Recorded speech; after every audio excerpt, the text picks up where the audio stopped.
Peace everyone, Unmask here, and I am about to go on a vacation, but really it's just for a chess tournament. It's going to be my first FIDE chess tournament, and I thought it'd be kind of fun to share the experience with all of you. I just finished live streaming a project. You can see that right here. I literally just stopped streaming. I just finished this project, and I am headed out the door to catch my bus. So, yep, here we go. Well, we finally made it to Ustroń. Didn't take too long in the van. I guess it was a van more than a bus that we took down. It is a teeny tiny little town that has like one single main road. You can see there's a little bit of mountains behind me. Small mountains, about as large of mountains as the town is, so kind of small. There's about 300 people in my class that are competing in the category, and then some various other categories as well. There's like maybe possibly one vegan restaurant here, but I'm not 100% sure. I found their Facebook page and they said they are vegan. So there is one single restaurant that I know should be edible. Alright, so here's our room. It's nothing too fancy. We've got a nice little kitchen here, refrigerator hidden there, bathroom's in there, and yeah, so that's our flat, our living space for the next 9 days or 10 days or whatever. We're going to go explore a little bit, see if we can find some food in the little market over there. Well, it's the first day here in Ustroń. We're just headed out to the one vegan restaurant that's in town, see if they have anything good to eat. I don't play today, I play tomorrow morning, and I won't find out the pairings until later this evening. So I don't know if I'm playing white or black. And then once I do find out, I will basically spend the evening doing a little bit of studying of my openings.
Alright, so we are heading up to the playing hall. I want to go up to the playing hall because the Masters tournament round 1 starts in like 5-ish minutes.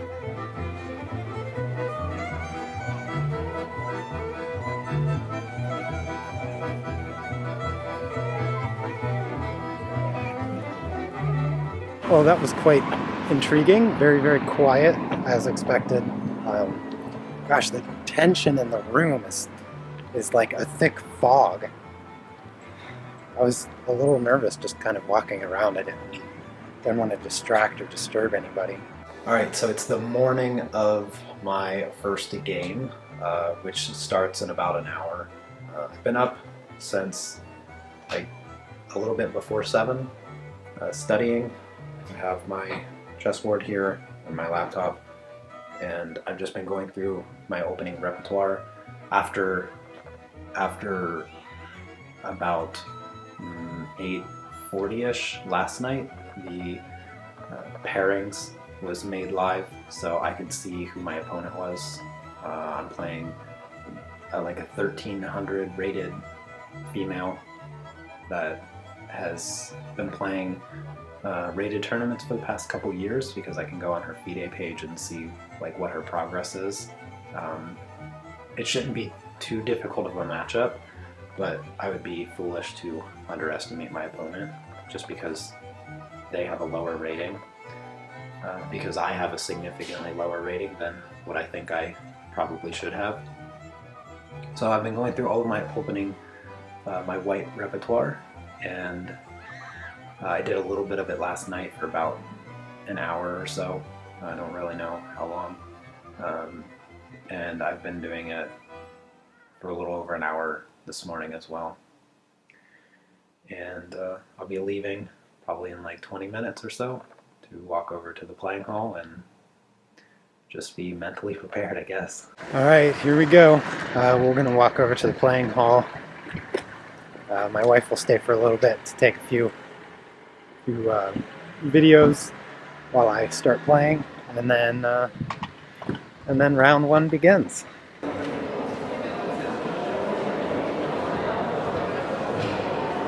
Quite loud here right now, but this is the playing hall, and game should start in about 15 minutes, so I'm going to take my seat.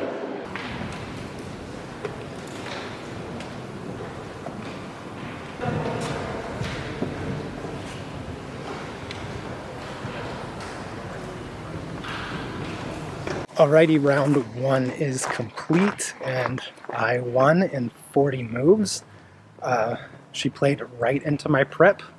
Alright, so I got my pairing for round two.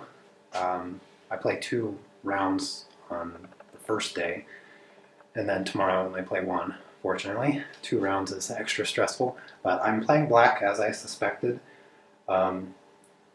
He's only 11 years old, so again, I won't naively underestimate him.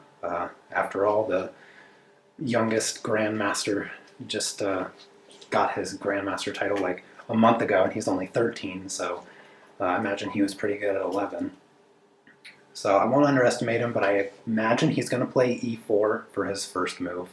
We'll see if I'm correct in assuming that, so looks like I might be playing a Caro-Kann. Alright, so I'm back from round number 2. Unfortunately, my game ended in a draw. The kid was really passive in all of his moves.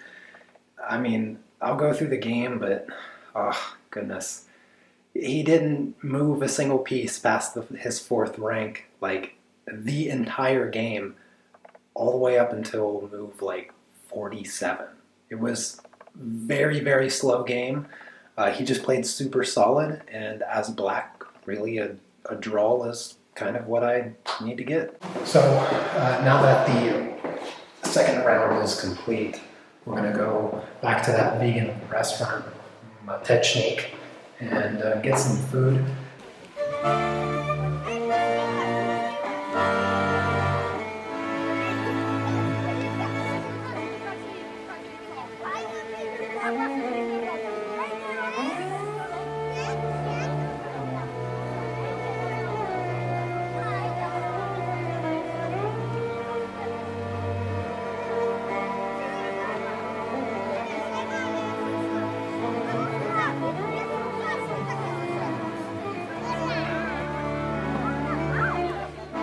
Alright, so it's Sunday morning, time for round 3. I play white this time, and my opponent has a pretty bad losing ratio when it comes to him playing black. I can check his FIDE profile and it gives me those kind of stats.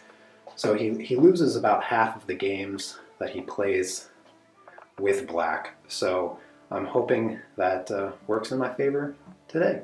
I only have 1 game today, and then tomorrow I'll have 2 games. Alright, well, I'm back from round 3, and it was such a good game. I was able to checkmate my opponent. He let me checkmate him. I mean, he saw the checkmate. He was good enough to see the checkmate coming. But he went ahead and played it out, let me get the checkmate on the board, which I appreciated. And it was a super hyper-aggressive game that I played. He played the Sicilian. I'll go over the games later, but he played a Sicilian. He had no idea what to do. By move like 6, I'd say he was lost. from my own evaluation. And he spent like 40 minutes on move 6, just like half of the time that he spent.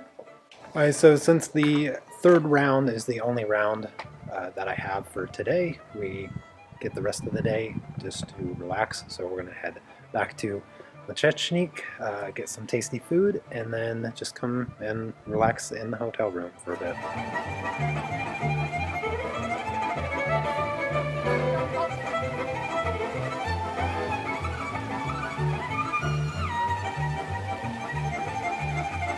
Well, it's Monday morning. I went through some of my opening repertoire for black. Round 4 is upon me. It starts in about a half hour, so we're going to walk over there now.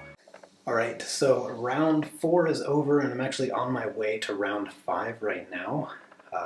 Unfortunately, I did lose my 4th round. My opponent played really well. I can't knock him for that. I made a really subtle blunder near the end of the game. Pretty much right after I played it, I recognized it, and he capitalized immediately.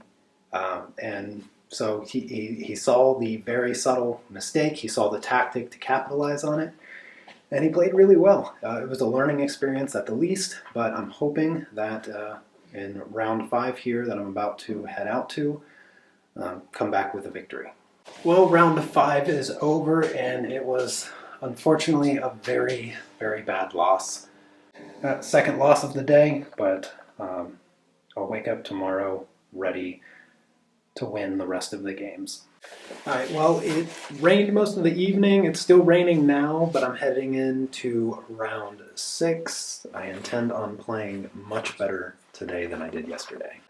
Alright, I'm back from my round 6, and it was a convincing win. Opponent blundered on like move 12, and I really changed up my approach in this game because the 2 losses after yesterday, I just not in the mood to have another loss. So I spent probably more time in just this game than I have in all of my games combined. Because I've pretty much blitzed out all of my games using almost none of my time. And it's worked out in my favor up until yesterday. And so I decided to really calculate all of my moves extremely thoroughly, to the point that when we got to the end of the game, I was able to pretty much move instantly because I'd already calculated the line, I don't know, like 10, 12 moves, something like that. It was, a lot of thinking today, and it paid off really well. Well, the rain finally stopped. It's been a few hours since round 6 completed, and now that the rain has finally let up, there's supposed to be a simultaneous game with a Grandmaster, like right over here in this area.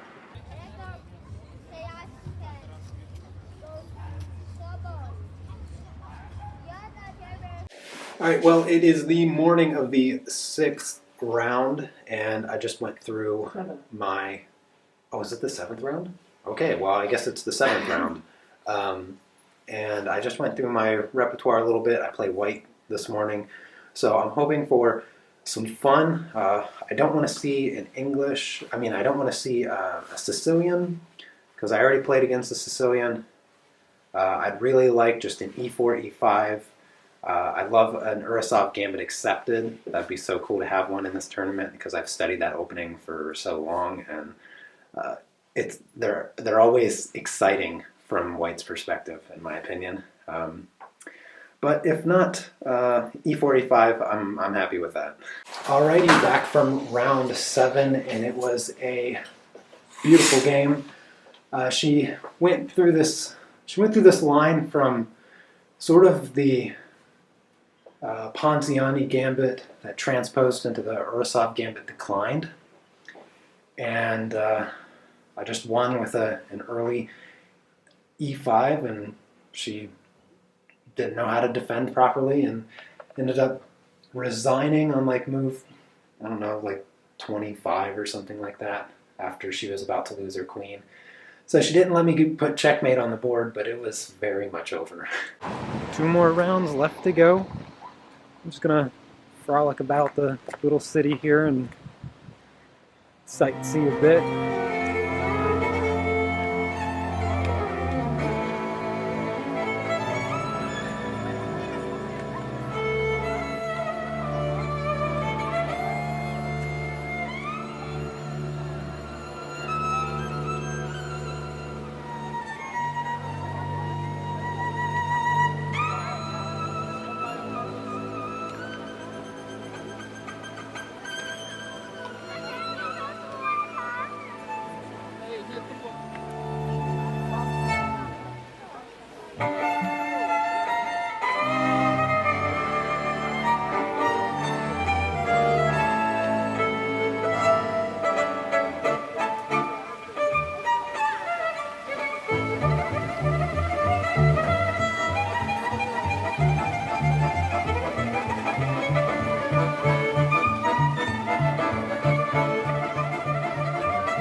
All right, well, it is the morning of round 8, second to last round.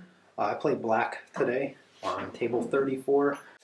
All right, well, I am back from the 8th round, and I would have to say that this is probably my worst round the entire tournament because I completely outplayed my opponent in the opening.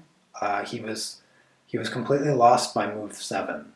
He was totally lost by move 7, and I didn't see the perfect continuation to maintain a significant advantage, but I saw a continuation that maintained it well enough that if I just stayed focused, I would have converted it to a win. It was like my brain shut off. It didn't want to think anymore. It was like, you won, you're done thinking. But I missed the absolute lethal combination of moves, which would have certainly made a huge difference because the game would have been a lot easier to win. But oh man, it's tough to just accept this as a learning experience because I wasn't outplayed. I just made an accident.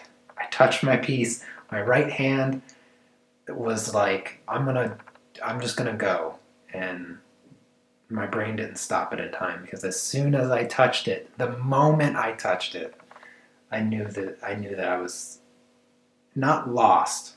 I didn't lose because of the one move, but I substantially damaged my position, which made it very hard to come back. Because playing as black, you already have the opening disadvantage, and so you're playing for a draw with perfect play as black.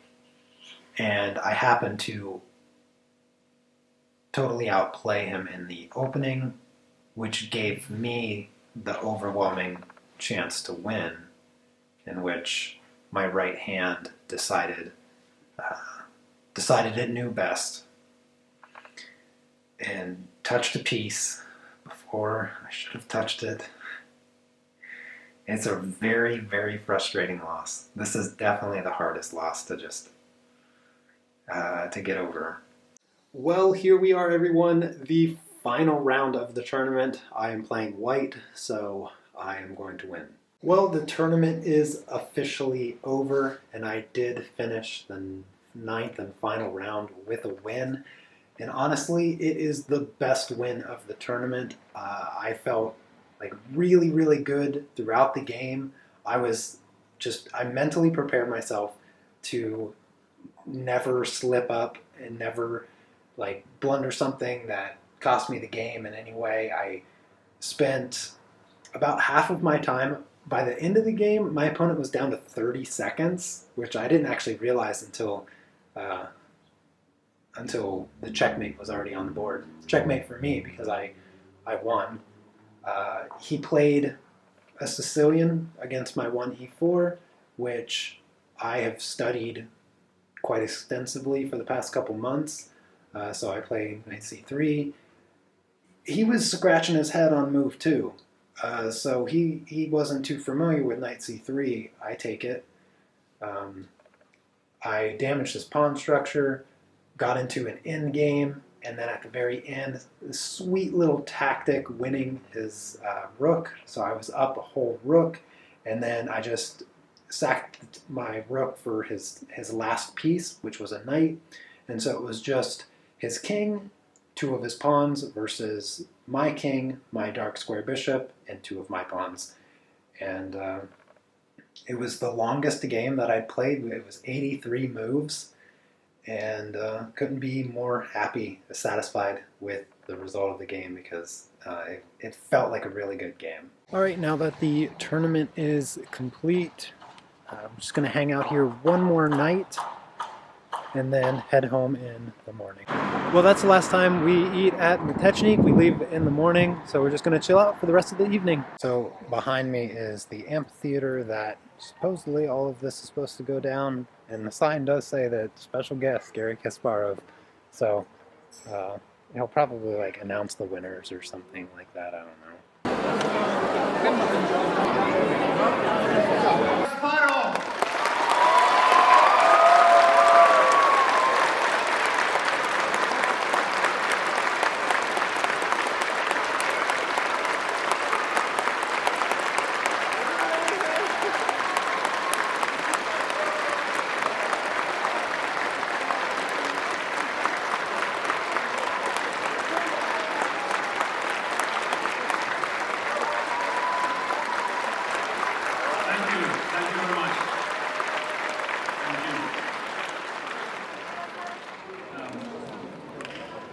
Amazing, so many people at the closing ceremony of chess event. That's like a dream coming true. So chess is on the rise in Poland. We have a lot of kids playing chess. We have young Krzysztof Duda on his meteoric rise to the very top of the chess world. And I'm very happy to be here with you today. And I'm very happy that the chess development is supported by such a prominent sponsor as Makate. And I'm sure it's my first visit here, but definitely not the last. So again, congratulations. Poland is on the rise, chess in Poland is on the rise, and I'm very happy to be with you here today. Thank you.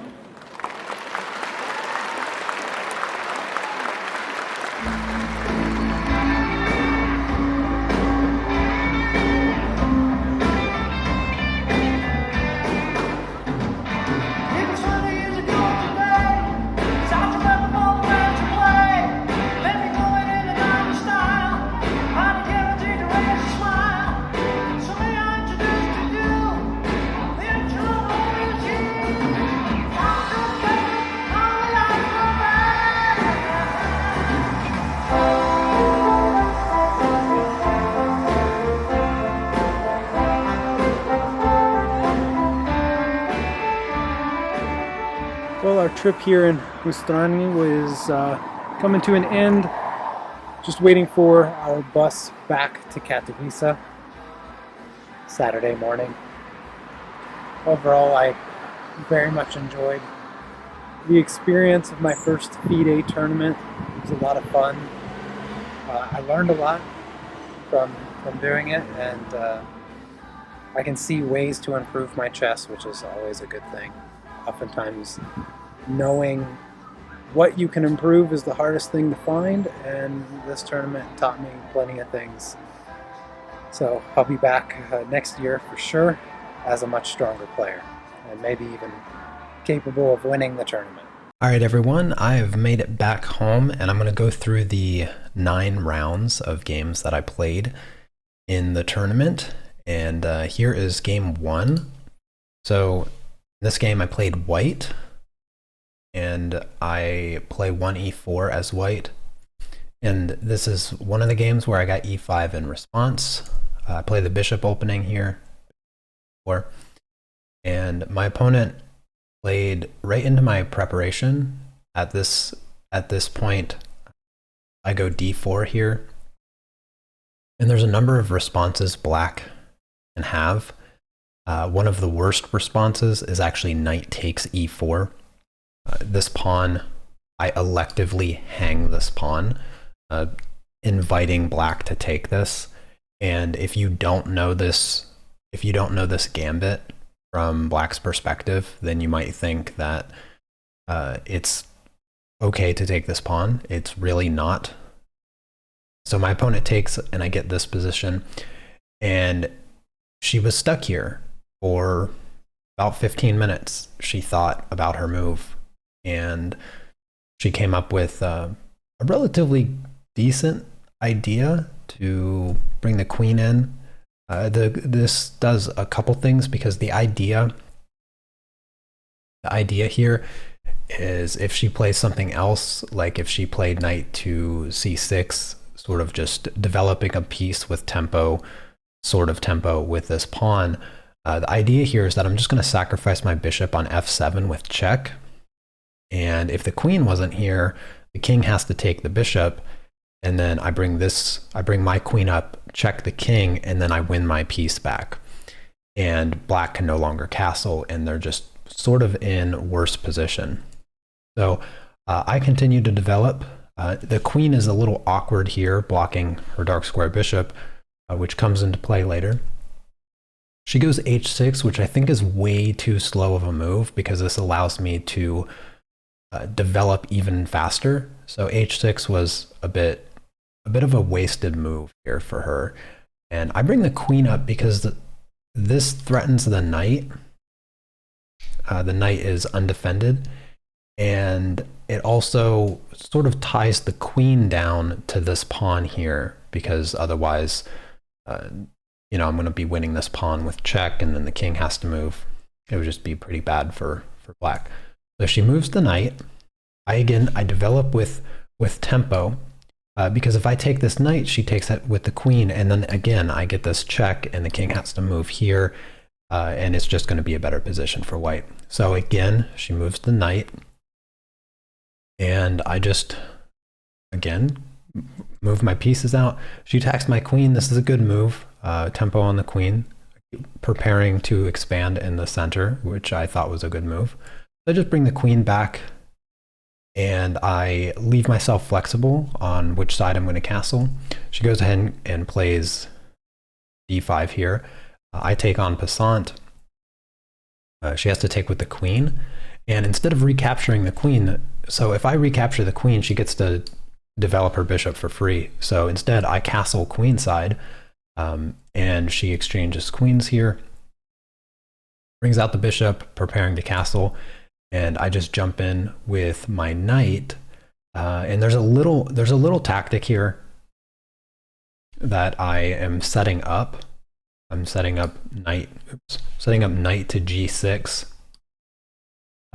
because if this pawn takes, then this knight it won't be hanging yet because the bishop covers it, but you'll see what happens. She develops her knight, and this is what gives me the opportunity to go knight g6.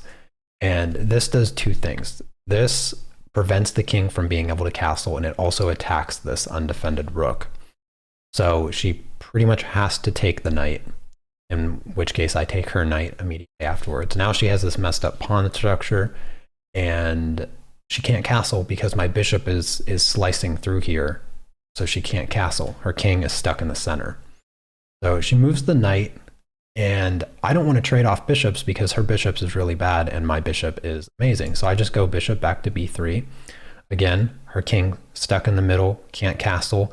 Her rook's undeveloped, bishop undeveloped.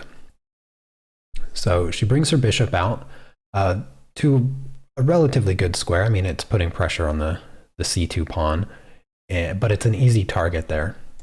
I just bring my other rook into the center.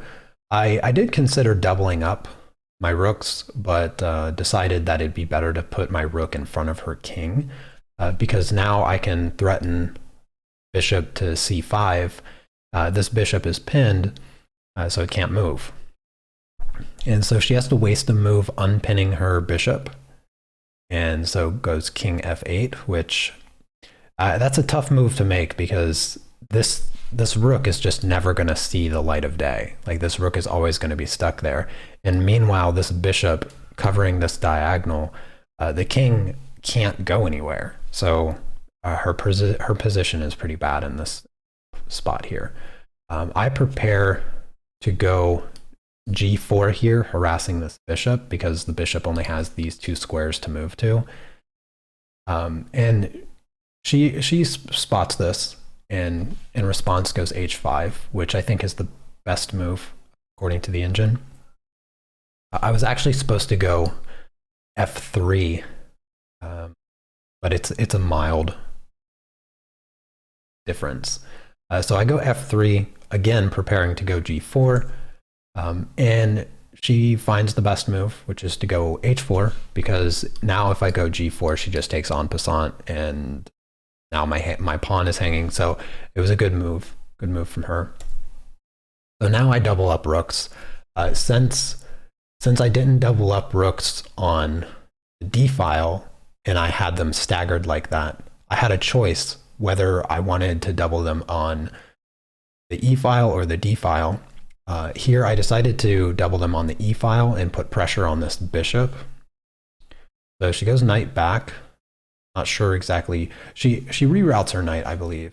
I can't really find an objectively good reason for moving the knight. I move the bishop and I prepare to sacrifice the bishop here because after king takes, I just take this bishop. But this is assuming she plays rook to e8. She does not. She goes for this check here, which is fine. I just move the king over. And now there's this looming threat of checkmate. If I get my rook here, and this rook, if for some reason moves, is not on the back rank, this would be checkmate. So there's a small tactic that I spot after she goes b5, and that's taking this pawn. Now it looks like if I take this pawn, like it's just a free bishop. All I did was win a pawn, but she can't take the bishop because, like I said, if she removes this rook from the back rank, right, this would be checkmate because my bishop covers this diagonal. So she hangs that pawn, and for a few moves, I just leave that bishop there. The bishop just stays there. Now here, I calculated knight e4.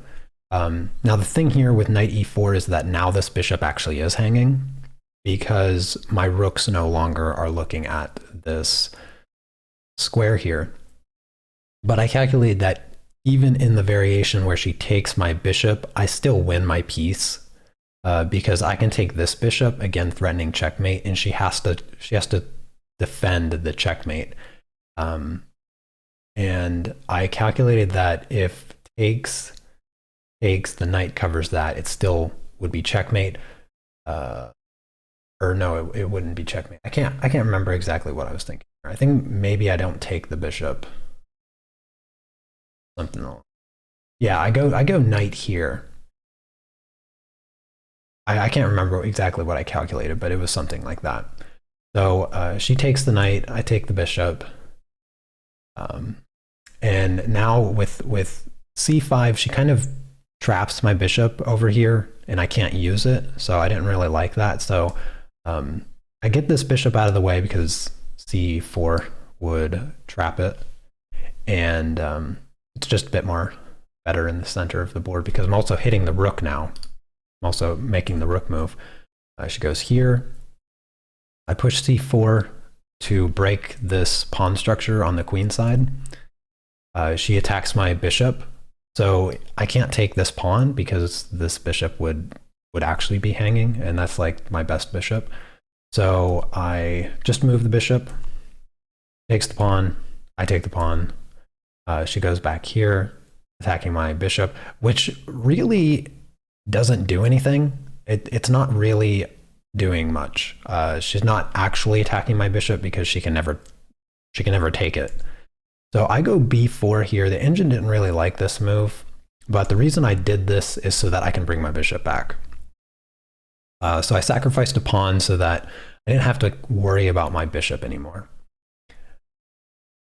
She brings the knight forward, I just take it, bring the bishop back, and this is where she doubles up the rooks. And I felt like she sort of equalized almost in this position, in the sense that she got her pieces active, and she even has some threats of her own. Now my rook can't leave the back rank because this would be checkmate if this rook wasn't here. So I recaptured my pawn, and she got really excited here because she played bishop c3, and she played it like with excitement because she thought that she was forking my rooks, which technically she did fork my rooks, but I get out of it with a simple check on the king. She goes back with the bishop, and then I attack this undefended pawn here. So she pushes it forward. I push f4, again, just putting more pressure on the pawn. She comes back down to c3, attacking my rook, which I think this was just a bad move. This didn't do anything at all. I move my rook in front of the king now. And then this sequence, check. She goes back and blocks with the bishop, which I believe is like an inaccuracy here, because you really want to get, you don't want to pin your own piece, because now that she pinned her bishop, I can just take the h4 pawn for free. The bishop can't take because it's pinned to the king.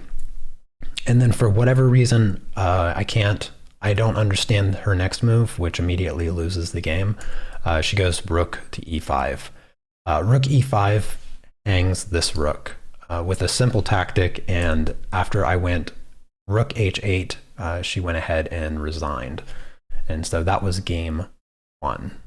All right, so for round 2, I played black, and in this one, I expected him to play 1e4, which he did, and I play the Caro-Kann against e4. And we go down the classical variation of the Caro-Kann, and I play the Tartakower variation, which is after knight recaptures on e4. I go knight f6, electively doubling the pawns in front of my king. And then he develops knight f3. Very common move. Sometimes bishop to d3 is more popular, just taking away this square from my light square bishop, because that's usually where I like to go. And so he allows me to go there because he doesn't develop a bishop. He brings his bishop there. I counter the bishop, and there's an exchange here, which I'm perfectly happy for, because I'm actually up a tempo here. I think after bishop f4 and I go bishop d6, I think queen to d2 is probably a better move. That way, if I recapture, your queen gets to the center of the board, but now my queen is out. So I'm actually like up a tempo here as a black, whereas I have 2 pieces developed and white only has 1, which is sort of the opposite. So now he brings his bishop out to d3, and I do trade it. I don't know why I traded that. I think bishop to g4 was probably what I was expecting myself to do, but guess I forgot that I did that. All right, so I castle, he castles, go knight 7, rook out, and we just centralize all of our pieces. He goes knight back. I think the idea is for him to go f4 here. I'm not sure. He didn't really have many ideas. He wanted to jump in with the knight. Queen b4 forces him to go queen to d3. This is a good one because I saw this. I thought about not trading off queens, but then I realized it did give me a small opportunity to potentially win a pawn, his pawn on d4. So my thought process was, well, if I trade queens, he messes up his pawn structure on the queen side, because if he takes back with the knight, then so if I take and he takes back with the knight, preserving his pawn structure, well, then I have rook takes, and then I can take this pawn. And he saw that, so he took back with his b pawn, which was the top engine move. I go b6 here, taking away this square from his knight, because that would be a pretty good outpost if I didn't have my b pawn for his knight to be sitting on. So I just went b6 to take that away. He makes some luft for his king, and I push the knight back, and I trade off one of the rooks, bring my knight in, and it was at this moment here that I spent a bit of time in the game, because I was looking at d5, because right now this pawn is pinned to the rook. The rook is undefended. And I was thinking about c5, and I thought about it for a while, and for some reason, I can't remember exactly why I convinced myself not to do it, but it is actually the best move to exploit this pin. And after c5 d5, I didn't know what the continuation was supposed to be, but it's actually c5 d5 c4, and c4, there's no place for the knight to jump to, and so the knight has to go back, and then I can bring my knight forward and win this pawn. And so that was the winning idea, and this was the one part in the game that I had winning chances. This was a very, very equal game, and my opponent never went past his 4th rank the entire game. So here I just moved my king up. It's the end game, so you need to get your king closer to the center of the board. I knew it was going to be an end game, and he played c4. And so I brought the knight back because now I want to try to break through and break up the pawn structure a little bit. Try to get a passed pawn or some kind of counterplay. So I pushed the pawns. Engine didn't really like this, especially because now he has 2 connected passed pawns, which he mobilizes rather quickly. But I see a few ideas here. First, I jump into c3, attacking the rook. He goes to rook a1, attacking my a pawn, which actually wasn't the most accurate move. I try to play actively here, so I throw in this little check. King goes back, and instead of trying to protect this pawn, I just attack his undefended knight. He moves the knight, and then I saw one more other tactic that actively protects this pawn, and that's actually to go rook to e8. Rook e8 threatens this check, winning the knight. So again, the knight is technically undefended, so he has to go back here, the only move, and then I just trade off. And I thought in this position, like, I could use my a pawn as sort of the threat to promote. So I just start pushing my a pawn, and I thought I had chances to win in this position, but as you'll see, I can't really push my a pawn anymore. These pawns are very strong. They also protect these squares, which makes it very difficult for my king to enter into the position. So I thought that maybe I could do this and then start pushing my a pawn. But once I got here and went king to b6, he went c5 here, check. And once he did this, I realized, and this is the This is the first time he had any piece past his 4th rank. Very first time in the entire game. And hard to believe. Move 44.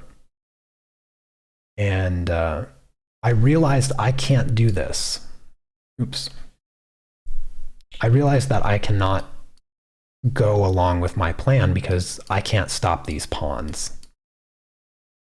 And so I have to go back. And he goes king c4. This prevents my king from entering. It's called opposition. And so I calculated here. So I was, I'm forking these 2 pawns. If I could win this pawn, I can win this pawn, which gives me a pawn majority on this side, and I can most likely win. So he cannot take this pawn, which he was able to calculate. He goes back, and we repeated this move once, this position, one more time. And I sat here for, I think, around 25 minutes because I calculated about 12, 13 moves if I can take this pawn. Because if I can take this pawn and have enough time to push this pawn 2 squares, then this pawn will promote. Unfortunately, after I take this pawn, he can simply take this pawn. And even with the ability to bring my knight back, these 2 pawns are going to be devastating. I just won't be able to stop them. And eventually I calculated, coming down here, getting my knight here, his king is able to walk down here, and I just cannot stop the pawns. Eventually, the knight jumps in, he can push this, and it's just going to be game over. I would have to sacrifice my knight, and I'd still end up losing. So I calculated all of this, several different variations to see if there was anything that I could do if I took this pawn. And then eventually we agreed to a draw in this position. He offered me a draw several times throughout the game. All right, up next is game 3. Again, I played white in this round, another e4, and he played a Sicilian. He played a line in the Sicilian that I'm actually really familiar with, and it worked out in my favor, very much so. And so I played the knight c3 Sicilian. He went g6, I went d4, and here he played this line where he temporarily sacrifices his c5 pawn by going bishop to 7. So I take the pawn, knowing what to expect, and he gives up this pawn. Queen a5 is the sort of the main idea here, to recapture the pawn on c5. And I know a little trick here, trapping the queen. So I go bishop to d2. He recaptures the pawn, and I go knight to d5. And knight to d5 is setting up the potential fork here, winning rook, or at least winning the exchange. And also the idea of trapping the queen, because the only thing stopping this fork is that the queen protects that square.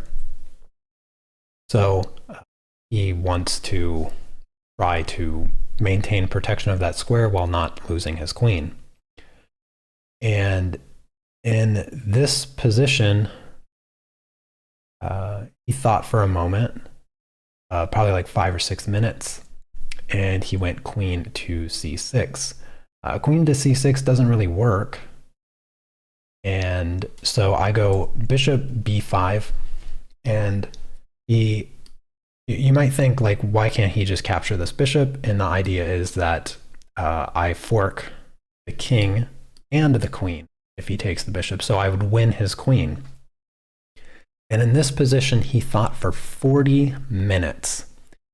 He just sat there for 40 minutes trying to find anything And after 40 minutes, he went queen to d6, maintaining the protection of the square and also opening up the idea being able to move his queen. So I went bishop to b4.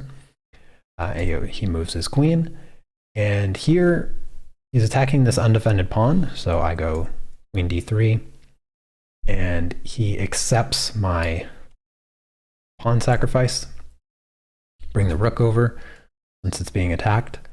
And if you just look at this position, it's quite overwhelming for white. Like, the only piece developed is the bishop and the queen for black.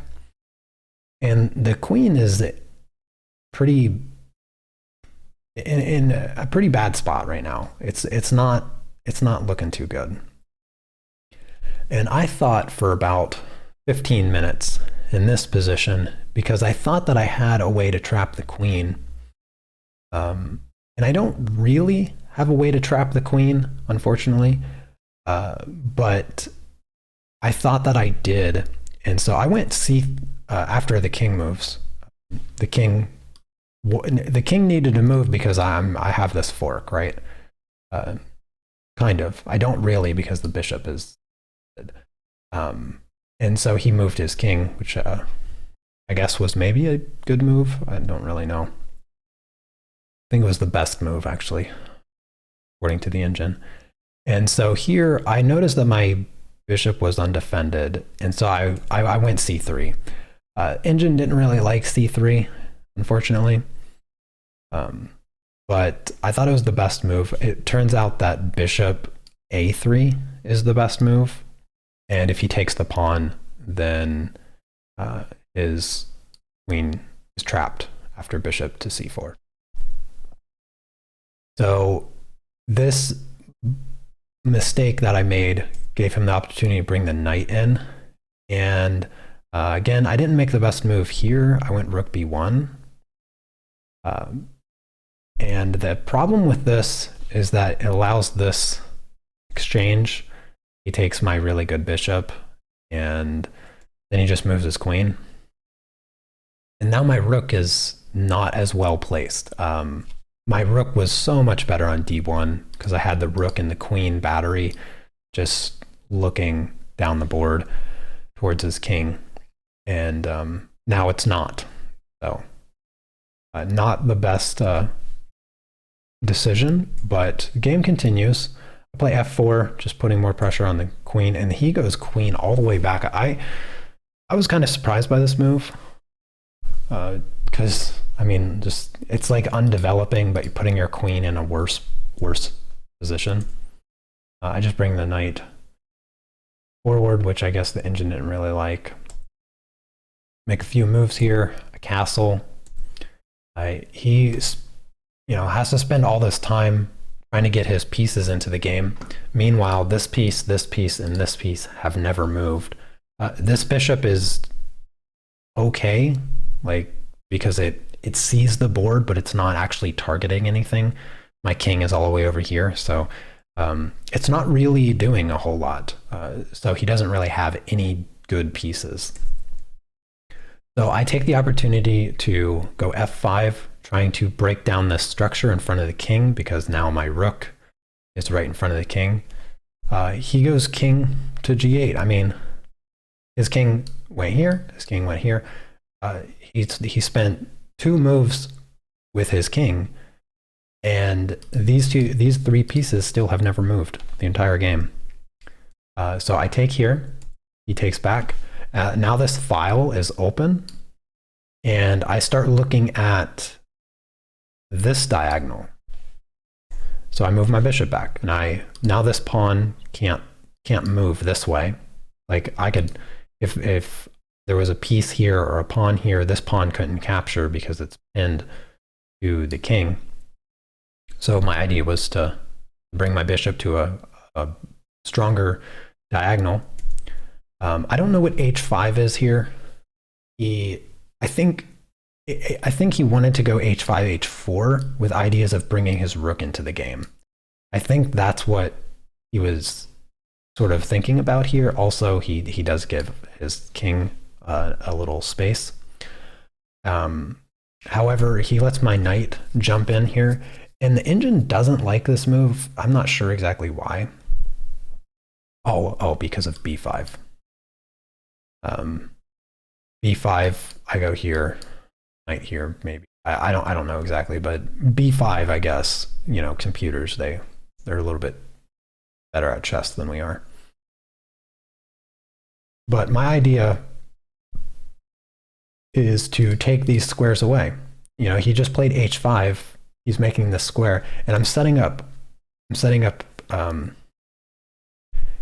Anastasia's mate, which is the knight and any piece on the back rank here. And so I jump over here, and he immediately blunders with knight to e5. And I was already preparing to sacrifice. I was already preparing to sacrifice my bishop here, because if I get my queen right here, then it's going to be checkmate. And so I sacrifice my bishop. He takes back with the pawn, which is the worst move. The best move was to block with the knight. It doesn't stop the checkmate, but it prolongs it. And so I just go here. He has to block with the bishop. It's the only legal move, and I simply take, and my queen is supported by my rook. All right, up next is game 4.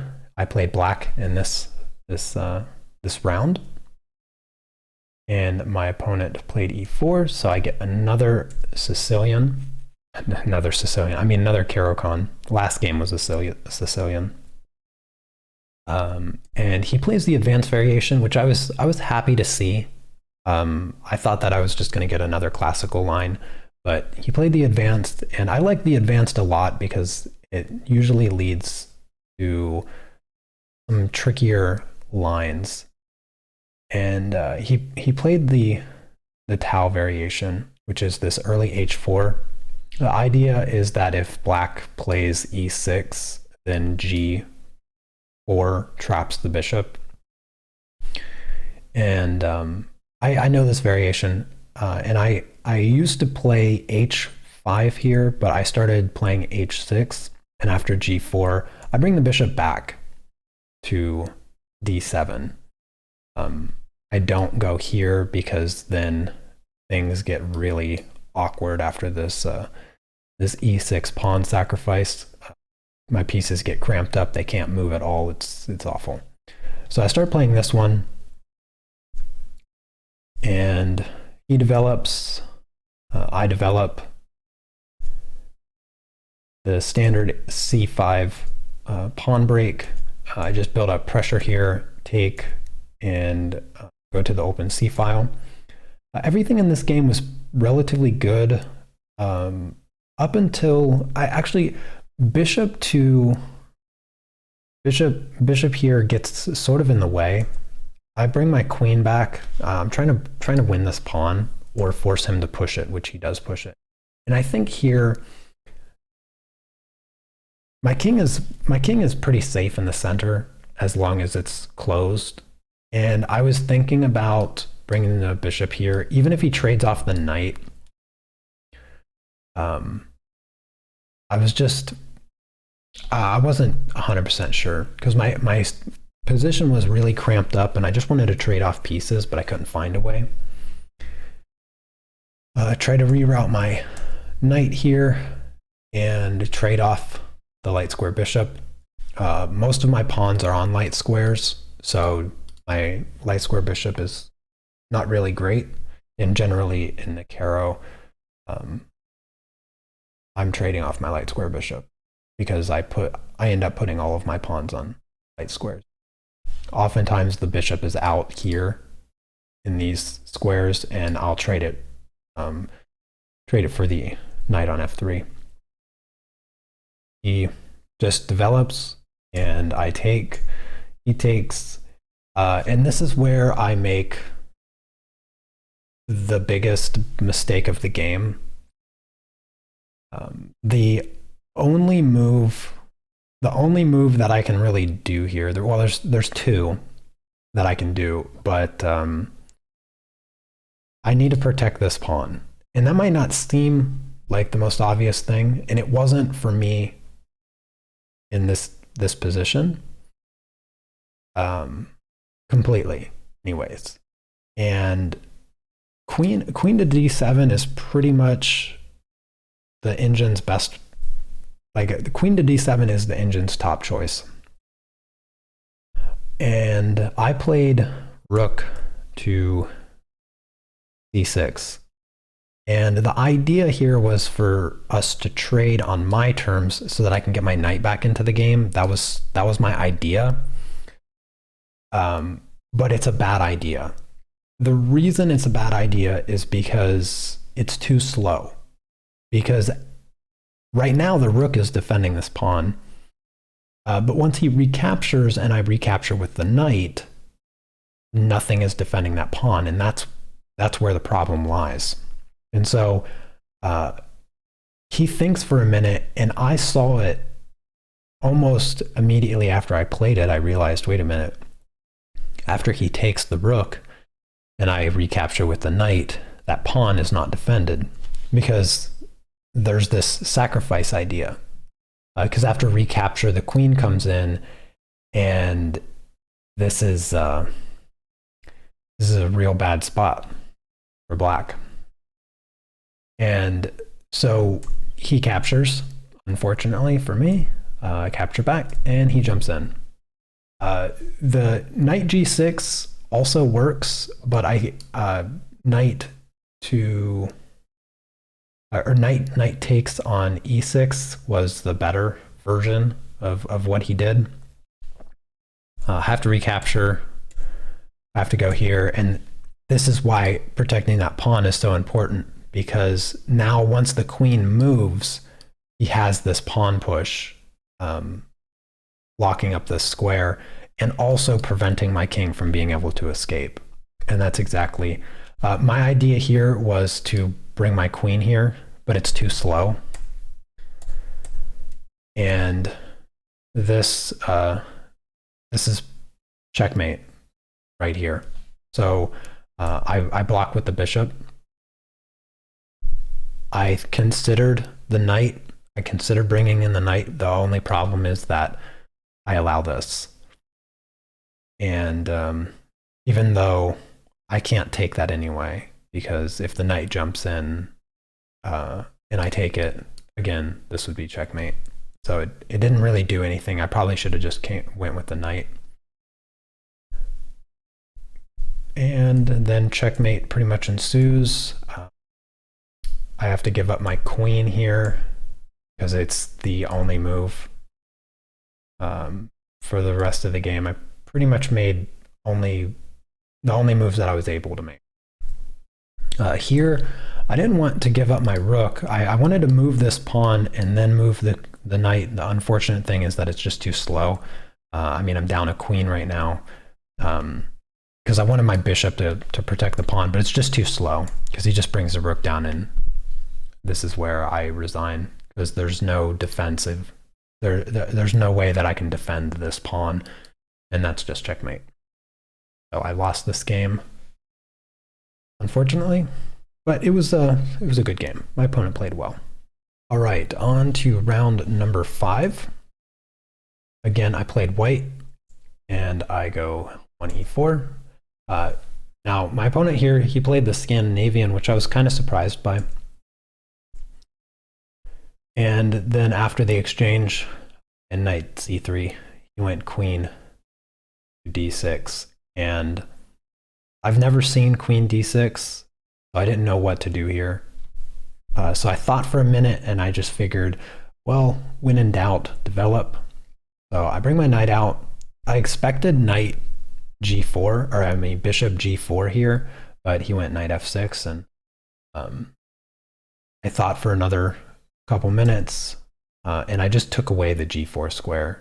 Engine didn't really care for this move too much, but I really wanted to prevent the knight from jumping in or the bishop coming in to g4, so I went h3. He went c6, which, looking at c6 even for a second time, I have no idea what c6 is for. I really have no idea what c6 is. Maybe the idea is to go knight here, and that if I trade, he gets these central pawns. I don't know. I just went d4 here, and he went g6, which was kind of another surprising move. I didn't expect him to bring his bishop there. I just bring the bishop out, further protecting the pawn. And I went queen d2 here with ideas of trading off this dark square bishop. Just continue to develop here. He goes knight. So he did kind of jump there after all. I see it. And Engine didn't really like this. I found the best continuation, which was knight e4 and just kind of putting pressure on the queen. Queen backs up. And from this spot, I thought for a bit, because he's also attacking this bishop, which I don't really want to get rid of. And from this position, I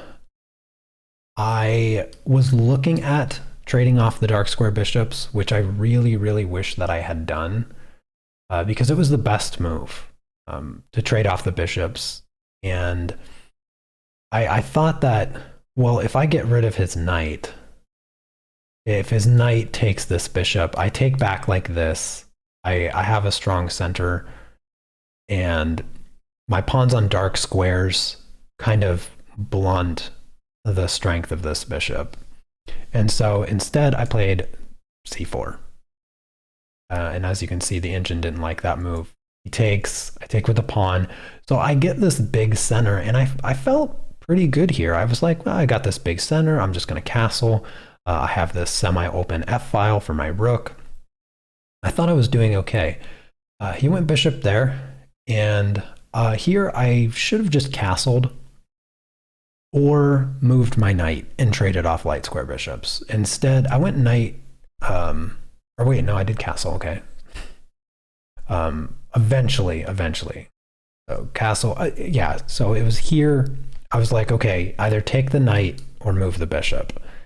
He takes, I take, and this position's not, it didn't feel too bad, but the problem is like this knight is really bad.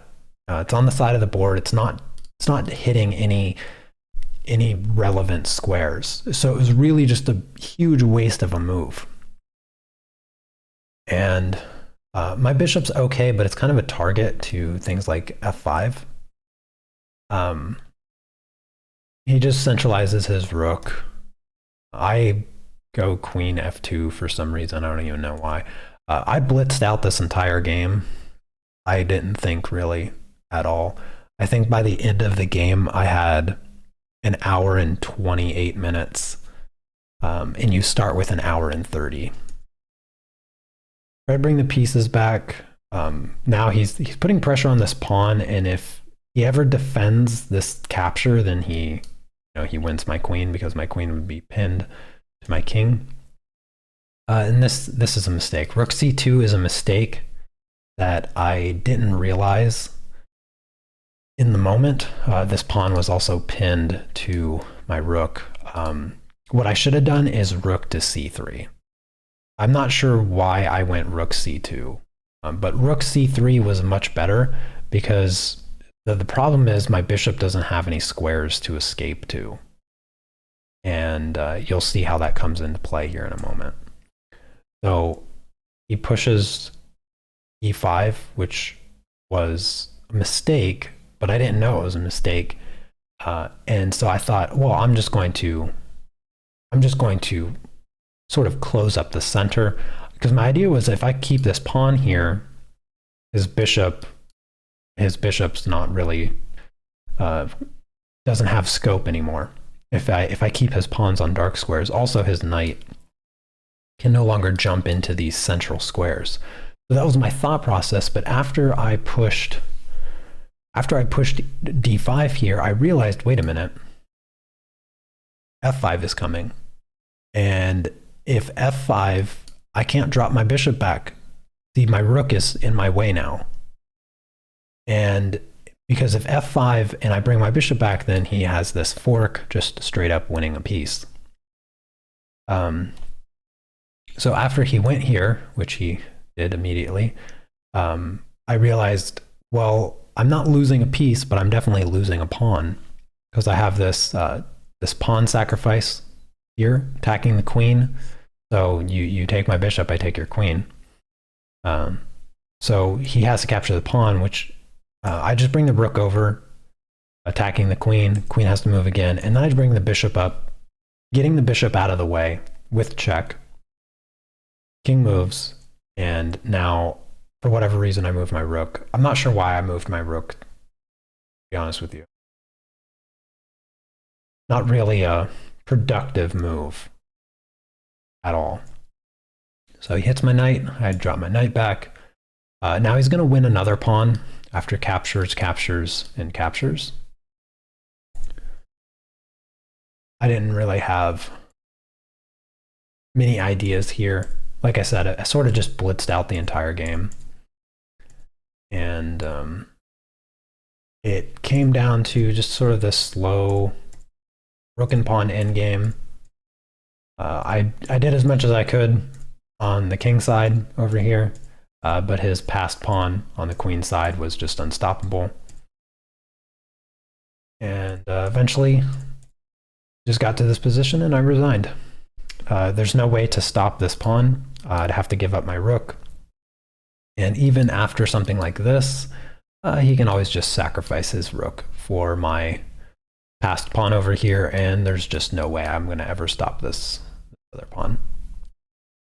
So, yeah. That is game 5. Not my best game, that's for sure. All right, on to game number 6. I was black in this game. Opponent played e4, so we get another Caro-Kann. He played 2 knights variation of the Caro, which I'm familiar with because I play the 2 knights, and I know what not to do as black because I look forward to black making the mistake of an early d4 move. So I pin the knight. He goes d4, and I just go e6. He unpins with the bishop. I just kind of bring my bishops out, pinning the knights, and he breaks the pins with his bishops, which is a very passive, you know, like his bishops aren't really doing anything other than unpinning the knights. So I just keep developing.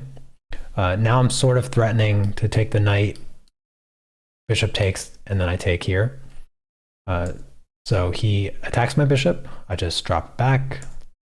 He pins my knight. So now he's doing something a little bit more active with his bishop. I just bring this knight to e7. So if he captures, I just recapture. And I still have pressure here. This knight is still pinned.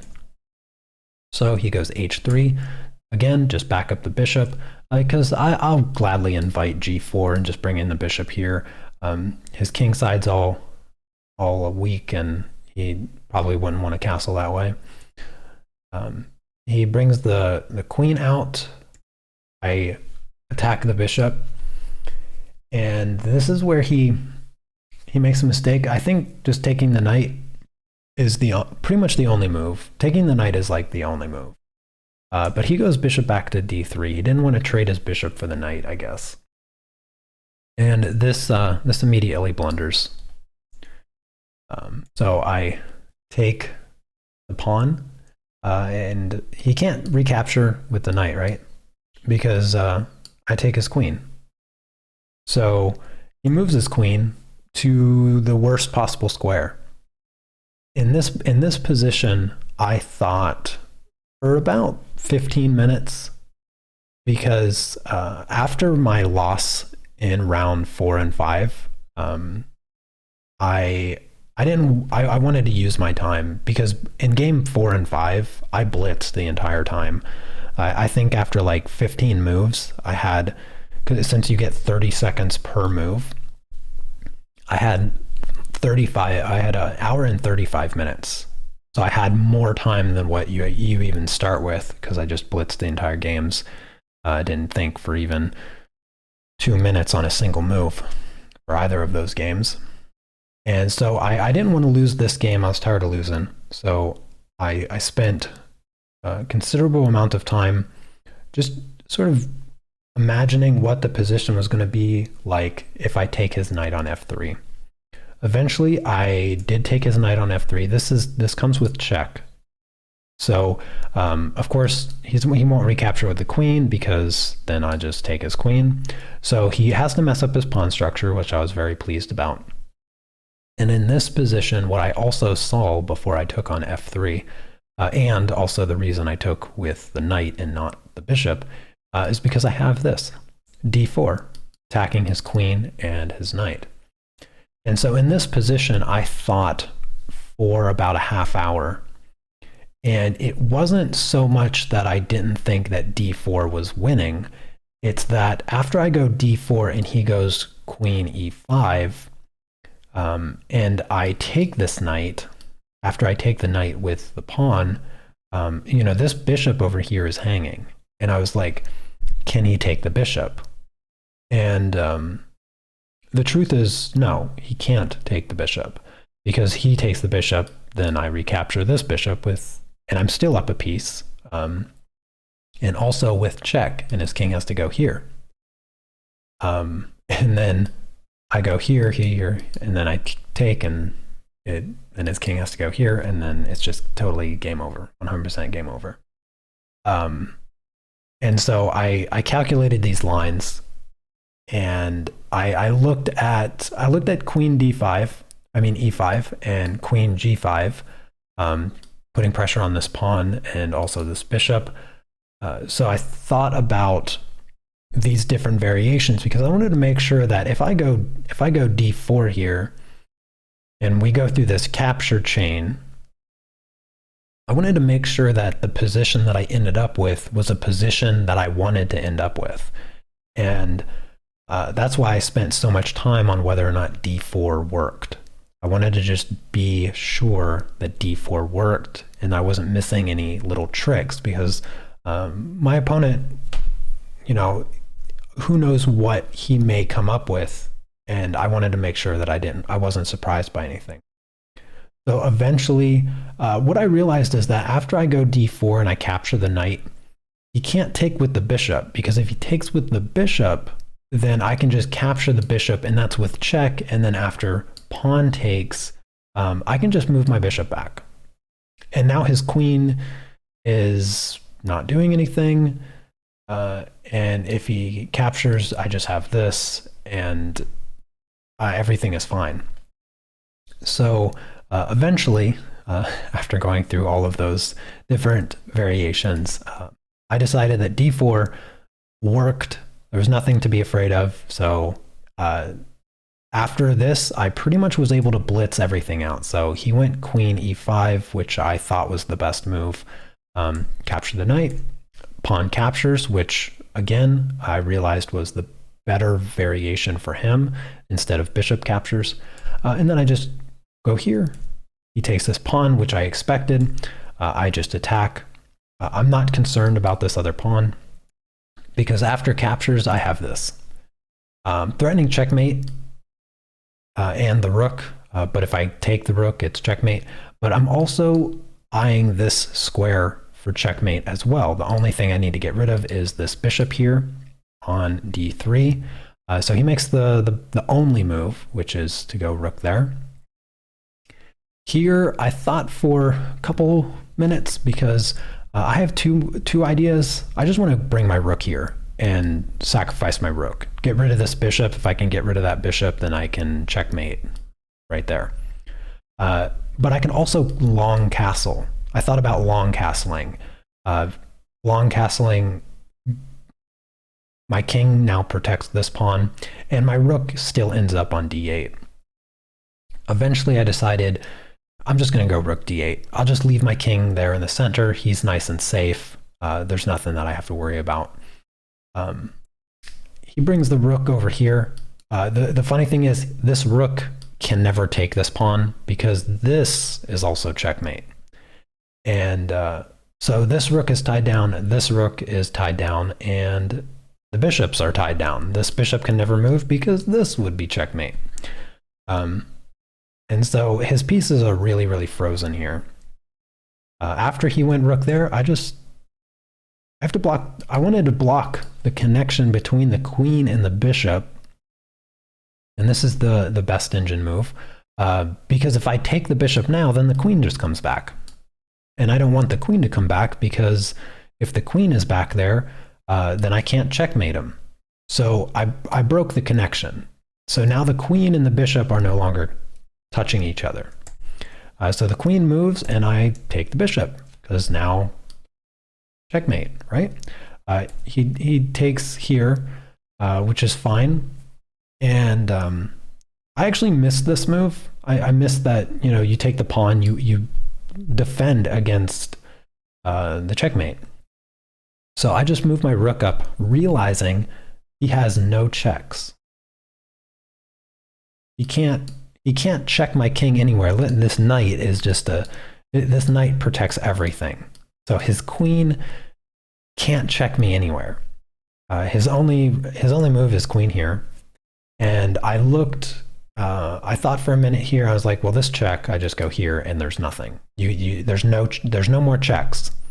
So you check there, I go there, it's game over. So I ignored it, and instead I took here. I took here because, one, I'm attacking the queen, and two, if this bishop takes, well, this is checkmate. So the bishop can't move. And if the queen takes, well, I just take the queen. So, well, actually, if the queen takes, I just checkmate on e2, but the point is, there's nothing you can do. So he checks me here, I go here, and then he takes the bishop, which of course leads to checkmate. All right, round number 7. This was another really fun game. e4, e5, bishop c4, and knight to f6. So I was really, really excited to get this position again. I was hoping for Ursov Gambit accepted. It would have been so fun. So here I go d4, and she just ignored it. Like, these two pawns, you can capture. This pawn is completely hanging. She just ignored it. So I ignored it also. Knight to f3. She finally captured, and here, again, I just ignore it. I'm familiar with the position. It's part of my prep. I will admit that sometimes I overdo it, because I try to force the position that I want by just, here, take my free pawns. And so after I castle, if you're wondering why she can't take here, it's because after I pin the knight, well, technically she can take. The only thing to do is to go here, but after bishop takes, queen takes, I have knight c6 or knight c3. The knight is pinned, the pawn can't take because the queen is hanging, so I know that variation. So she just brings her bishop out to c5. And here, trying to think of what, here I know the move is just e5. e5 is the move here. And there's a few different variations that I'm familiar with. The main move here is d5, attacking the bishop, and after takes, rook here, bishop here, and then bishop here, take, and then I utilize the pin of the light square bishop. I just take this pawn, and then after rook here, I just go here, and then or knight here. So there's a variation that I know after d5, but she didn't do that. Instead, she just moved her knight to e4, and I was like, that can't be a move, and which it's not. But I didn't capitalize on it perfectly. The best move is queen to e2, because the knight is trapped. The knight has nowhere to go. And I didn't recognize this in the moment, and I played c3. Now the idea here with c3 is that after takes, I take on f6, or f7, I mean. And that's what happens. I take on f6. The better move here was actually queen to d5. So queen d5 threatens checkmate, but it also threatens to win the knight. The knight is still trapped. And I recognized this after she went king f8. No, everybody is afraid to take that bishop. Like, everybody is just scared to death of taking that bishop. It happens like every single time I play it. It's just comically funny. So I bring the bishop back, recognizing this knight has no squares. So she sacks it. She gives me 2 pieces for a rook, which I'm happy to accept. She takes back, which I'm also happy to accept, because now look at my bishops. Like, my bishops are just, they just dominate the whole game. And they continue to dominate the whole game. Like, notice the pattern. Like, these pieces just never, I'm just never allowing them to move.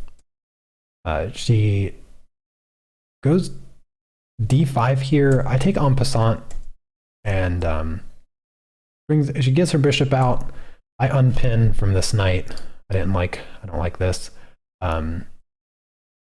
Brings the bishop back. You know, my bishop is so good. Trading off bishops here, probably, honestly, this was probably the better move as opposed to this, because this did nothing. Bringing the bishop here did nothing. So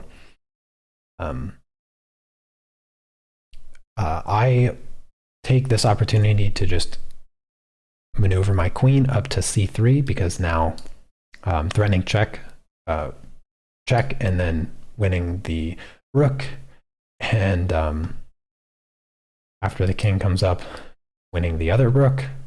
So there's a few threats here, and I saw 2 ways to defend this.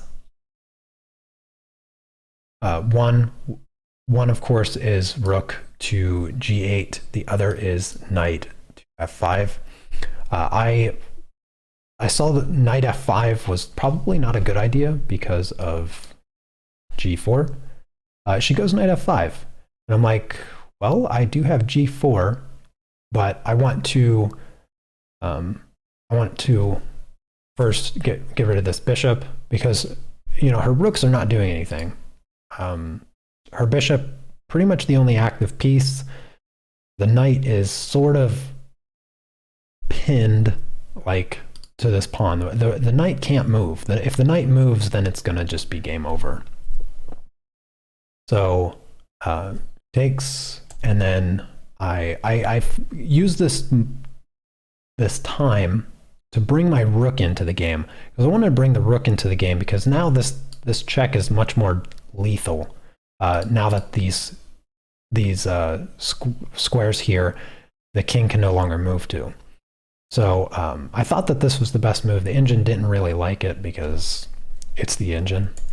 And I saw this check. I just dropped back, and then she goes h6. And to be honest, I still have no idea what h6 was. I mean, h6, this rook, you know, they bring the rook into the game, do something.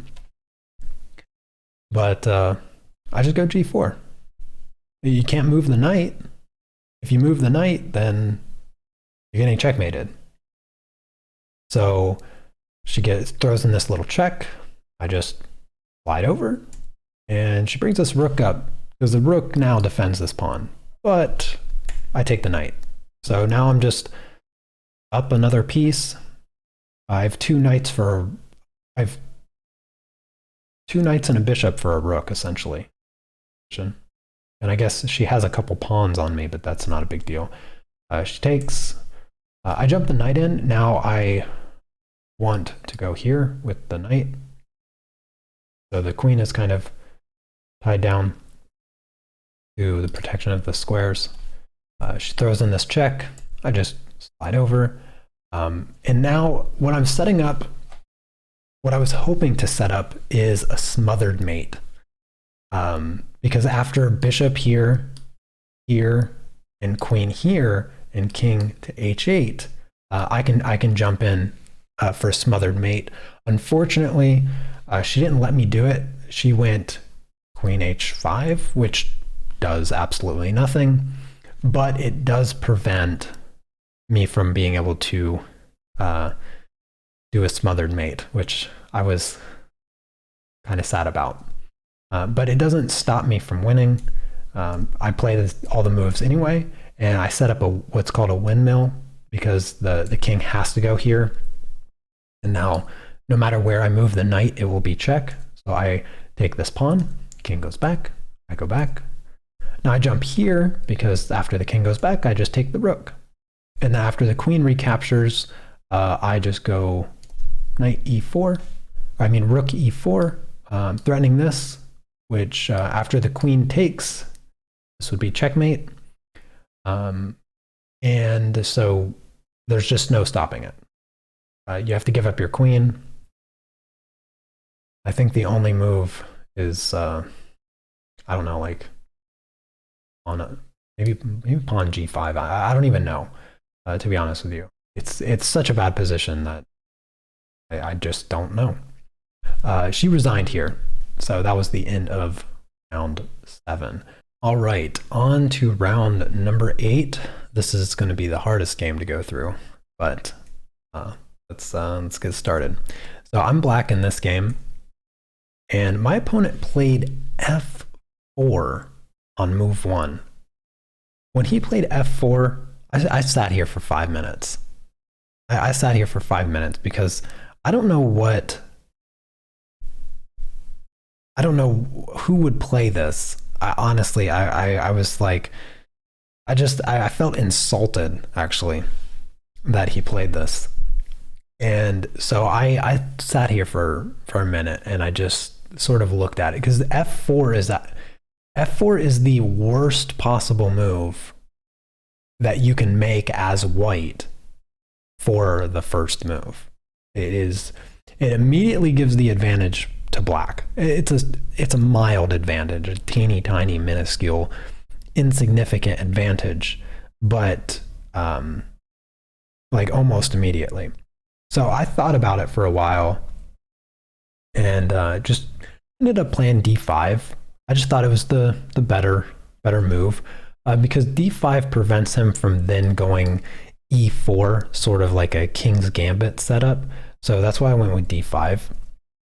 He goes knight f3, which is decent. I bring my knight out. He goes e3, and I was like, e3 is very passive. I would say e3 is like just borderline bad move because you don't want to push e3. You want to push e4. Like that's what you want to fight for. You want to fight for that e4 square. So I pin the knight. Like, yeah, okay, I'll pin the knight. I'll take the knight, and now the queen's out. The bishop can come out. This bishop's locked away. This knight can jump out, but right here I was like, I feel pretty good. Like I'm gonna just develop my center, and then when he played d4. When he played d4, I think I sat here for another 5 or 6 minutes just looking at the e4 square because the e4 square, I just want to put a knight there, right? If I can get a knight on e4 to stick, you just untouchable. The other thing that I was thinking about, and the reason I traded off my light square bishop for the knight, is also once I move this knight, my queen can sneak into h4 to check the king. And so that was sort of my thought process when I took the knight. And then after I saw d4, I was like, I don't know what is happening right now. So after he went d4, I immediately went c5, just build pressure on his center, because if I capture and he has to recapture like this, then his pawn structure is just, it opened up in front of his king a little bit and just sort of breaking down his pawn structure. That was my thought process. He just develops his bishop, and I immediately jump in. Like if you're not going to bring your knight out to stop me from jumping in here, then I'm just going to jump in here. And if I can take your dark square bishop, then I just felt like maybe I could trade the knight for the bishop. But also the other thing, again, my idea of jumping in here with check. So I just felt much better here, and the engine agrees that I'm much better here. And he brings the bishop out to attack the knight, and I was like, well, that's a mistake, because check. What about this check? He felt pretty defeated here, and he should feel pretty defeated here because he played a terrible opening, and he played it just really bad. He just made like inaccuracy after inaccuracy. Almost every move that he played, the engine's like, you're making mistakes, like every move from the beginning. And so he's pretty lost here. The engine has him at like -2.5 almost. And G3 is the only move. He thought about it for a while, but G3 is the only move. And I messed up here. I won't lie. I messed up quite badly here, because I was concerned about after knight takes and queen f2 that my queen is undefended. Only way I can defend it, well, what I thought was knight here, but after bishop takes, queen takes, I just didn't like this position. And I don't know why I didn't like this position, because it's actually perfectly good position. But instead I took with the queen, which is just a huge blunder. Loses almost all of the advantage that I got, because the reason that this is so bad is because after queen captures and knight captures and rook here, I have to move my knight, right? I have to move my knight, and his king never moved. So all of the checks and stuff did nothing because his king never moved. He didn't have to, not to mention after the queens are traded, there's like no attack. And I was like, well, darn. So I jump back, takes. And this is where I really messed up. It's not a completely losing move, but it feels very losing. And that is after he took on c5. This is where I touched a piece, and I'm forced to move it. Once you touch a piece, you're forced to move it. And even though my brain was still thinking, my hand was not, and I touched the piece sort of just as an auto recapture, and I take on c5. This isn't losing. It's not even a blunder or a mistake. But positionally, I feel like this was just an absolutely horrible move to make, and that is because after rook takes on g7, I'm sort of stuck. I don't really like the whole benefit of messing up his king side is that my king side was still intact. I could castle, and then I could use a minority attack on the queen side, and he still has a couple moves before he'd castle, if he castled at all. And so when I touched the piece, I was like, gosh darn it. I knew that this was going to happen, and then pretty much from here to the end, I just felt defeated, even though I wasn't. I'm not losing in this position, but I had just a very, very good position, and I just blundered it away for no reason at all. And everything was okay up until I made another blunder, which was right here.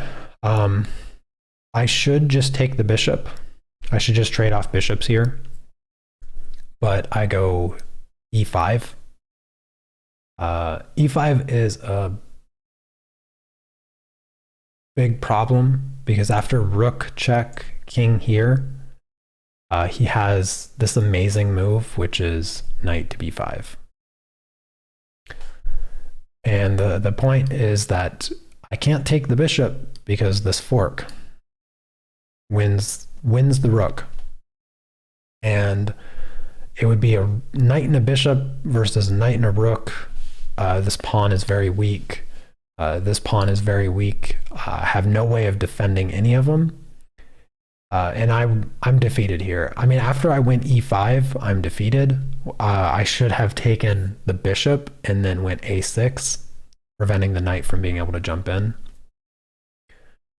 But yeah, just a huge mistake with e5.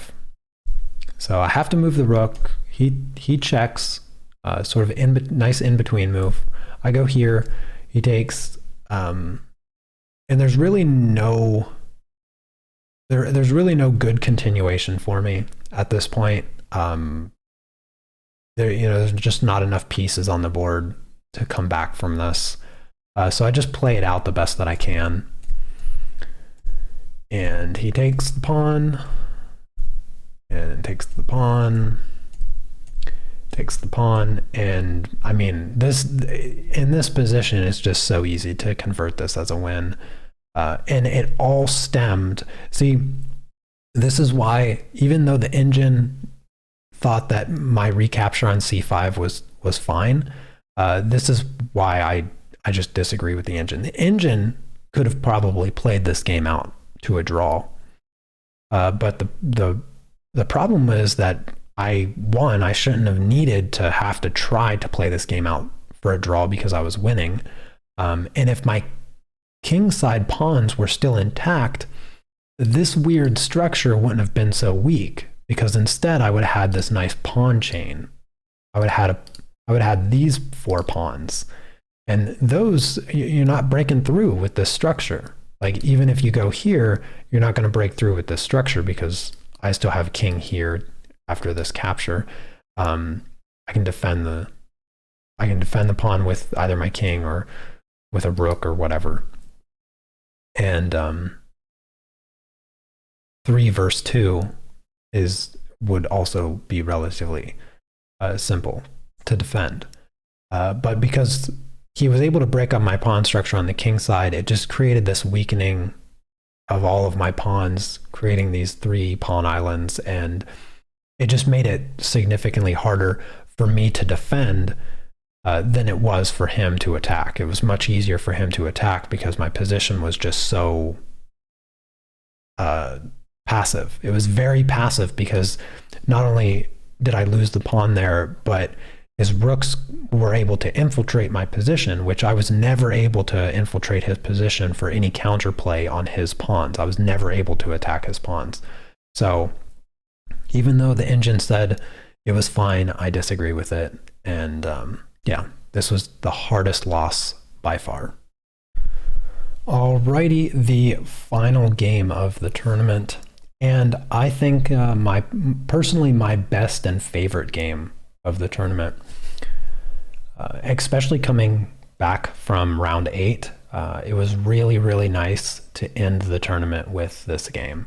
So I was white here, played e4.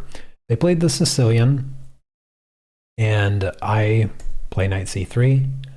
The variation that they played was the knight to 6, and then I play bishop b5 here. And there's a number of lines that I know from this position here, like after knight, if knight d4, there's several variations that I'm familiar with to just kind of, make black uncomfortable, make it hard. If you don't know the lines, then things that aren't easy to find over the board. But they played a6, and I was like, okay, well, I'm going to take this knight because that's what I do. The whole point of going bishop to b5 is to take the knight if you let me double your pawns. So they let me double his pawns, and this comes into play. These double pawns, they come into play in the endgame quite a bit, and yeah, you'll see how it goes. So d3, main move. You ignore that, you go f4. Anytime the knight comes to f6 and you have your d pawn, you always go d5. Always go d5. The knight has nowhere to jump except the square that it started at, or d7. So he jumps to d7, knight f3, e6, and castle. And I mean, from this position, like I would take white 100% of the time because I have tremendous amount of space. Black's pawns are doubled.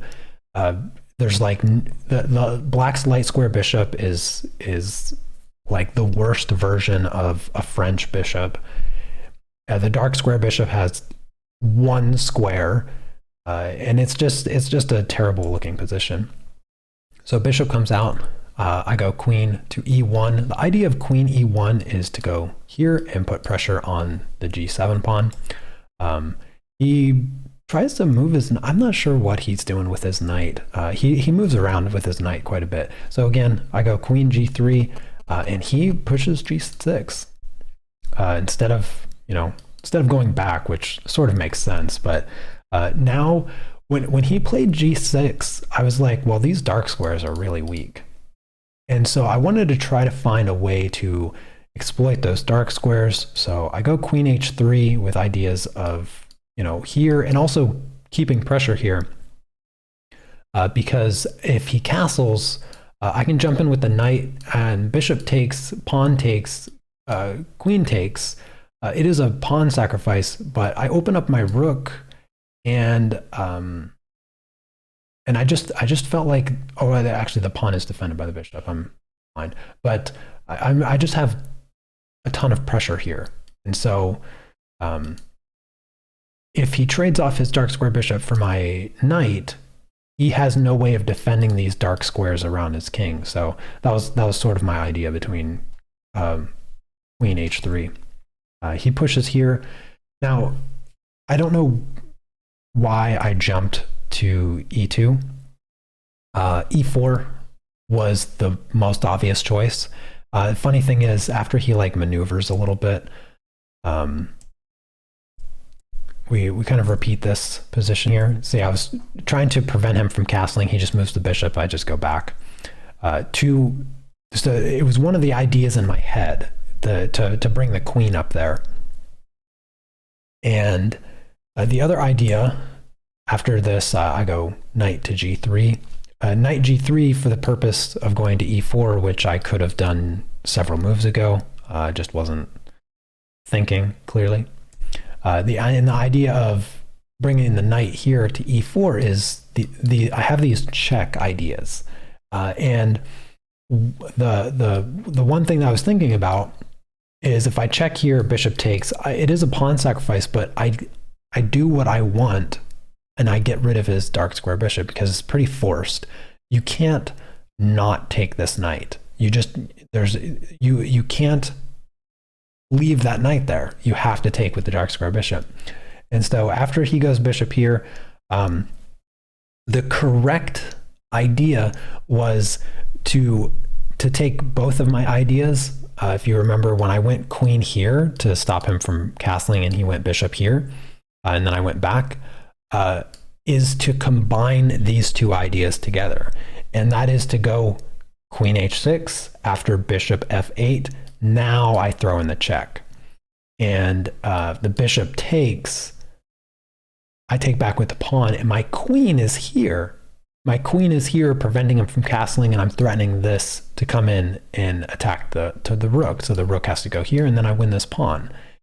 And then I can jump in here with this knight, and there's just so much pressure here. The black is just going to have to give up material and then eventually lose. And my position here is just completely winning. It's 3.5 right now, plus 3.5 for white. And I didn't properly combine these two ideas. Instead, I went for the pawn sacrifice. I was like, I'm just going to jump in here with my knight, get rid of your dark square bishop, and then jump in with this knight.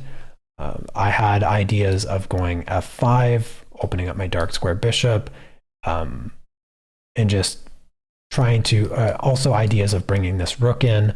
Those were my thoughts.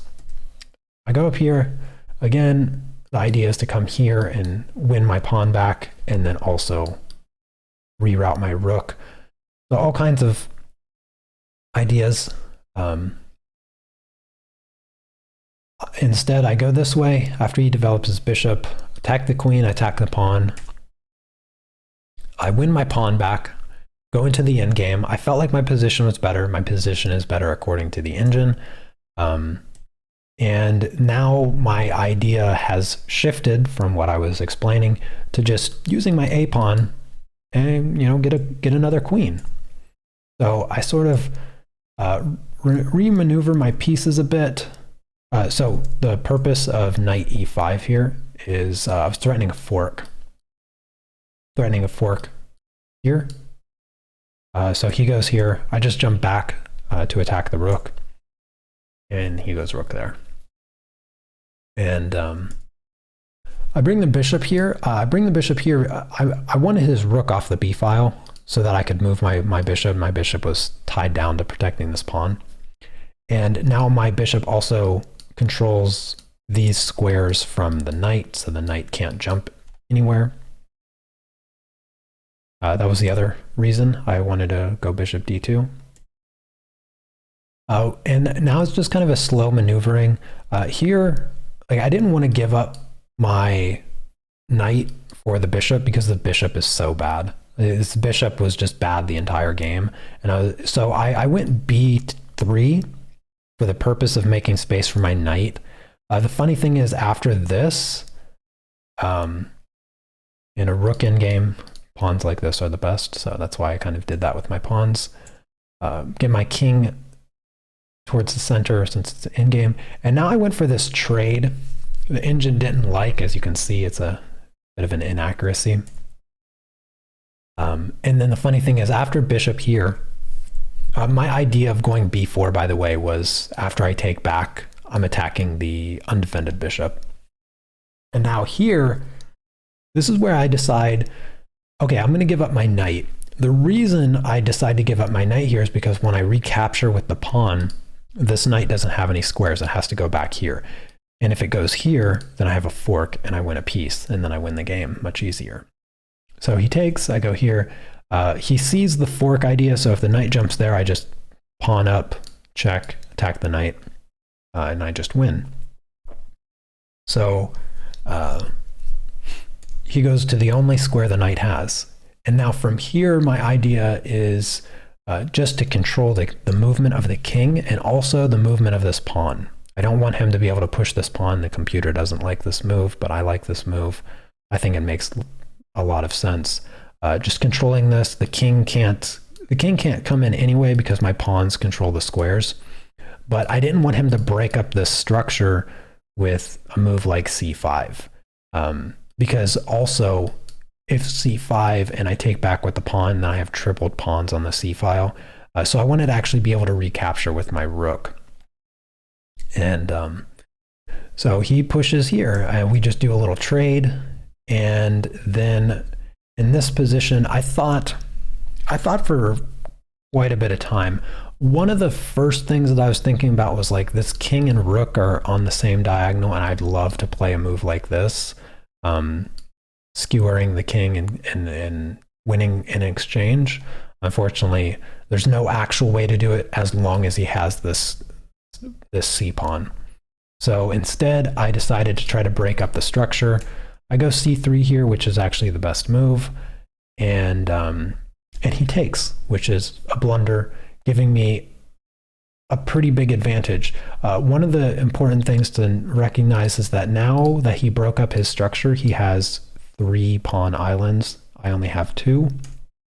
So after take, he starts pushing this pawn. Now here, I did, you know, he has his rooks doubled up. The pawn is pretty strong as a passed pawn, so it's something that I need to be slightly concerned about. So my idea here was to just reroute my bishop to sit in front of the pawn.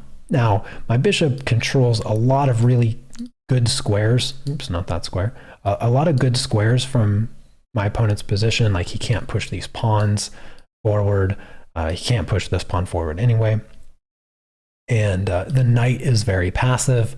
So I just felt like my bishop was still pretty active here. and it prevents this pawn from moving forward. And this is where some of my ideas start to come to fruition. He brings his knight back into the game, and I thought I had something here with this check, but after this, I was like, I don't want to go here because I don't want him to trade his bad knight for my good bishop. And so I just go back, and then I thought of another move. After he moves his king forward again, I thought of another idea by winning this pawn. My idea was to win this pawn, and that is after I go knight, or after I go rook to a3 here, my idea was to find like a check, and if knight takes, pawn takes, king takes, rook takes, pawn takes, king takes. But what I realized after the fact was that when this knight moves, this pawn takes with check, and the rook is hanging. But unfortunately, I have to go here because my rook is hanging.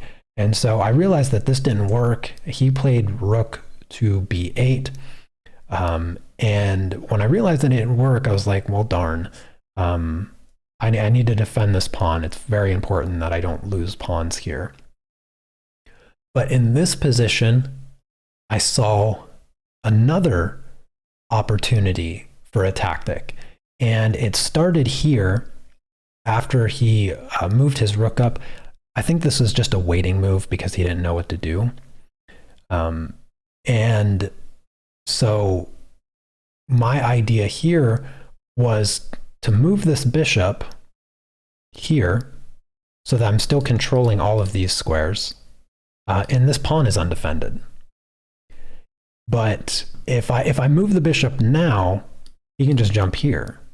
And now the knight protects the pawn.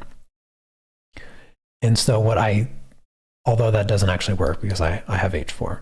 So instead of moving the bishop, I go h4 first, because now these pawns stop the knight from coming in here. And so I no longer need to worry about this diagonal and the knight jumping in. And he goes h5, and I continue with my plan and just move the bishop. Attacking this pawn. I'm still controlling these squares with the bishop. That was the whole point. And he can't push this pawn to protect it.